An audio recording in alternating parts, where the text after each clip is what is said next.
As the president ramps up his campaign for re-election, new reporting suggests that he doesn't believe socialism will actually be so easy to beat.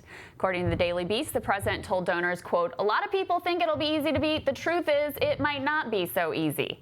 Socialism, of course, has become very popular amongst younger voters. It could be why Bernie Sanders is so popular with that set, since he's dubbed himself a democratic socialist. The book Socialism Sucks, two economists drink their way through the unfree world. It aims to cite all of the logical reasons for the rise of the movement and its history. We're joined by one of those economists, Benjamin Powell. He serves as the director of the Free Market Institute as a professor of economics at Texas Tech University. He joins us now via Skype. Ben, welcome to the show. Hey, thanks, guys. Good to be with you. Absolutely. So, Ben, tell us a little bit about why you decided to write this book and what some of the main conclusions are. Well, I guess two reasons. One, my co-author, he wanted to go get drunk in Cuba, and I wanted to find a way to write it off my taxes. So I figured if I wrote a book, that'd help. But more seriously, the project started back in 2016 after the elections then, where we saw the increasing popularity of Bernie Sanders claiming to be a democratic socialist. We started to see these polls about young people being attracted to socialism. And instead of writing yet one more boring academic journal article that few people read, we thought maybe if we got drunk around the world and wrote up the history of these places, the economics of how they function, and did it in an Anthony Bourdain-style travelogue, that maybe we could reach more people about this message. So one of the things I wanted to ask you is, by your definition, is Bernie Sanders a socialist? Because you go to great pains to basically say the Scandinavian countries that Sanders champions as a model for his brand of politics are not socialism. So do you view him as a socialist? Right. So first chapter of the book's called Not Socialism, Sweden. So socialism is government ownership of the major factors of production, which then means planning your economy. That's not Sweden. Sweden's got a big welfare state and high taxes. I think there's plenty of problems with that, but that's not socialism. Right. When it comes to Bernie himself, though, I'm not sure I can judge. He says that he points to Nordic countries now, but this is a guy back when he got married. He went to the Soviet Union on his honeymoon and he liked it. So I don't know if we can believe what he says. So, but based on he ties himself not only to the Scandinavian countries, but really in this campaign, he really puts himself in the model of FDR, so very American brand of democratic socialism. So then, by your definition, based on the policies he's actually championing, he wouldn't be a socialist. No, it wouldn't. I mean, socialism and capitalism, you could think of these as two poles of opposite ends of the spectrum. And every country in the world falls somewhere in between these.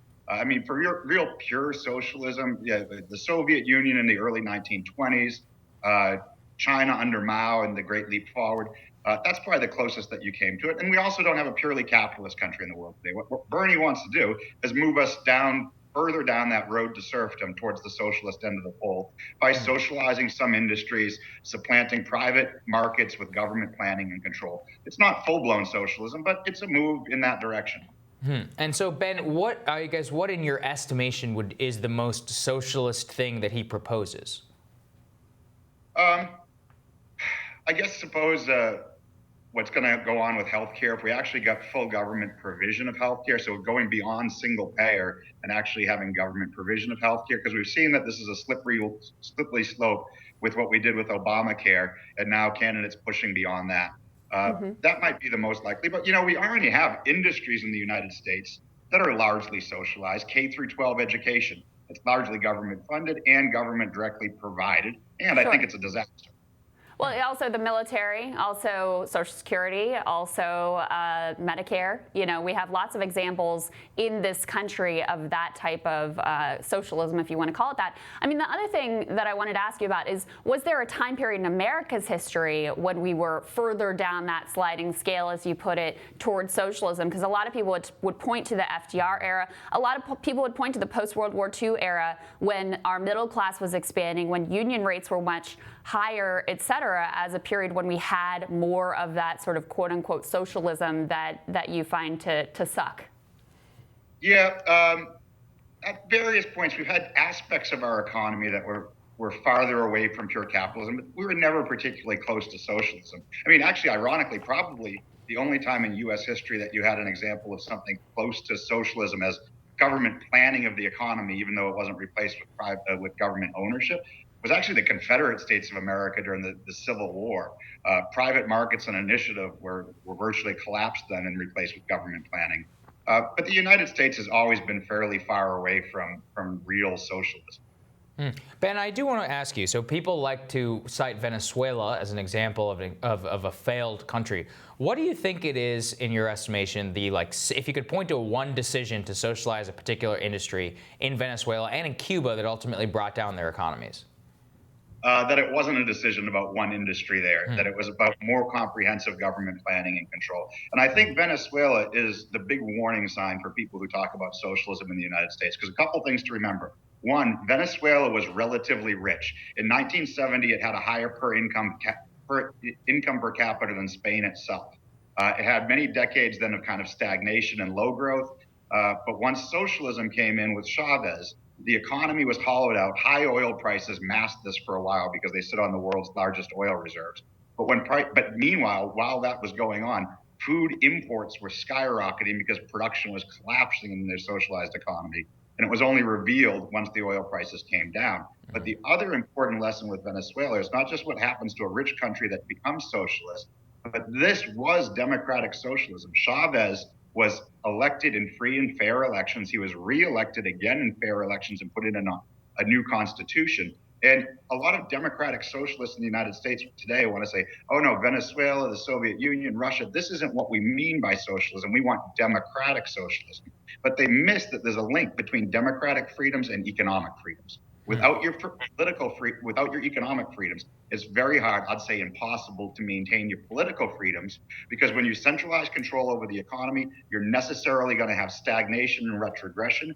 Voters don't like that, so they'd usually throw you out of office. But with centralized control, you can punish those who disagree with you, and very quickly you lose your democratic freedoms. Right, but you make this argument that's very black and white here, right? Capitalism equals freedom and socialism equals slavery, basically. But how free is someone really when they have to go bankrupt or die because they don't have health care, or when they have no options in terms of upward mobility because they're trying to subsist on minimum wage? I mean, how does that, I would say that a lot of Americans living in poverty or the working poor today do not feel particularly free.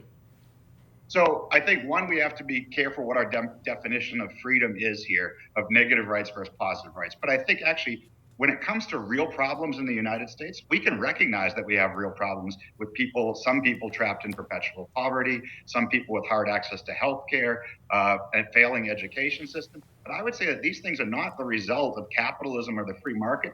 Look at the places where are these problems. Mostly it's areas where there's already massive government intervention. And I think when it comes to young people who identify with socialism, a lot of them have legitimate concerns of things that they see as problems in America. And people on the right shouldn't dismiss these people as loonies. Instead, we should listen to the problems they say, and then think about how is it that free enterprise, free markets, and for that matter, voluntary civil society, meaning charitable work and other things like that, could better address these than big government. Because when I look at healthcare, I don't see a free market industry. I see a government-dominated industry. Well, we're not going to be able to solve this one today. What I will say is that Medicare is far more efficient than the quote-unquote private market in healthcare, and that the profit motive in healthcare has incentivized sickness rather than wellness in this country. And to me, those are the central problems that need to be addressed. It's hard to imagine how a free market fixes that. But we'll have to have you back to have that full debate. We'll have a debate about this. Thank you so much for coming on. We appreciate it. Congrats on the book. All right, cheers. Next on Rising, this year's Congressional Hispanic Caucus Institute leadership meeting comes during a very busy election season. And at a time when Latino voters have a growing influence in the electorate, Congressman Ruben Gallego describes the issues this year's conference is highlighting and much more when Rising continues.